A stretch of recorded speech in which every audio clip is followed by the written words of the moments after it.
subscriptions aren't dying, which is good news because we would all be in a difficult spot if they were. But they're certainly maturing, and the landscape is shifting.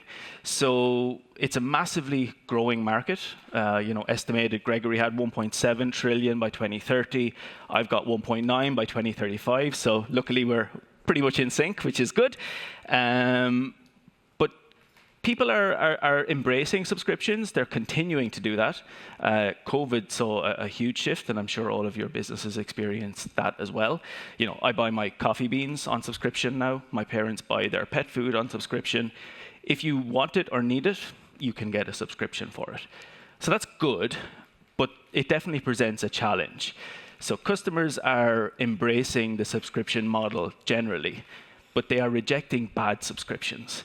So what does that mean? And I'll lead with an example, and I'm sure most of you have probably experienced this in the room. So pretty frequently, my daughter comes home from school, and she will say, Dad, everybody's talking about this amazing new show. I really want to watch it.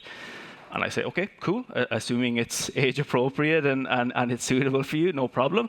So we open Netflix, not there. Amazon Prime, not there. Hulu, not there. Paramount Plus, not there. OK, starting to stress now. Disney, not there. It's like, oh, this is an Apple exclusive show. Do I really need 7 TV streaming subscriptions? This is what people are rebounding against, because most of these subscriptions are sitting there dormant. I'm eventually going to churn because I'm just not going to get value from that level of subscriptions ultimately doing the same job. So the real problem, or the root problem, if you like, of this is static pricing models. Most of these were designed a long time ago when things were much simpler and when there wasn't so much competition or so much consumer expectation. So I don't know if you guys have experienced maybe 15 years ago the horror of being in a foreign country and realizing that you left your data roaming enabled. And then you wait with trepidation for several weeks for your phone bill to arrive to understand just how much it has cost you. Sometimes static pricing is good. Sometimes all you can eat data for a fixed price per month is good because it solves a lot of problems for you. But time has changed, behaviors have shifted, and it's no longer optimal in many businesses.